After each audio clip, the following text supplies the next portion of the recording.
Bonjour, je m'appelle Léa, je suis planeur stratégique chez CBA depuis 2017. Les quelques aspérités de mon parcours, donc la 18e année de mon existence sur Terre, j'ai voyagé pendant 1 an autour du monde, ce qui m'a permis de découvrir tellement de choses différentes.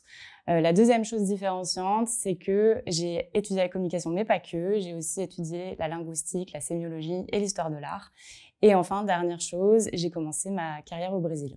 Mon rôle chez CBA, et ce qui me passionne aussi parce que j'aime beaucoup mon métier, c'est d'identifier la valeur d'une marque, ce qui va faire sa différence. Et ensuite, la grande partie de notre travail, c'est d'essayer de le rendre visible par le design pour que ça soit mémorable et durable. Pour y arriver, on a plusieurs choses en fait qu'on fait dans notre quotidien. La première, c'est les recommandations stratégiques. Les recommandations stratégiques, c'est un peu comme des dissertations qu'on devait faire au baccalauréat, mais en beaucoup plus libre et beaucoup plus créatif et fun.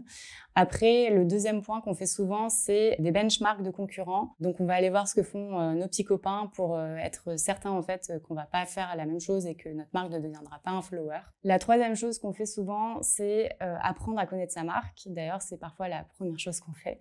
C'est-à-dire comme un test de personnalité. Donc, dis-moi quelle est ta couleur, je te dirai qui tu es. Et le dernier point, quelque chose qu'on fait peu en agence du design, mais que CBA m'a laissé faire et je leur remercie pour ça, c'est d'apprendre à connaître un peu mieux ses consommateurs. J'ai pu développer une offre à l'agence. C'est une étude en fait qu'on fait sur WhatsApp. On lance des conversations avec des consommateurs pour apprendre avec eux ce qui les intéresse dans les marques pour lesquelles on travaille, quels sont leurs rêves, leurs aspirations, leurs attentes par rapport à nos clients. Mon conseil, ce serait d'avoir de quoi noter, c'est-à-dire une appli note, une fiche dans un Google Drive, voire même un carnet avec un stylo. Pourquoi? Parce que bien souvent, on a des idées, des pensées, des réflexions qui nous viennent vraiment à n'importe quel moment, n'importe où, à tout moment. Et ça peut être aussi bien à une exposition que en marchant, que devant la fenêtre d'un train en mouvement. L'idée, c'est que vous consignez tout ça et vous verrez que à un moment dans votre travail, dans votre quotidien, vous allez forcément les utiliser.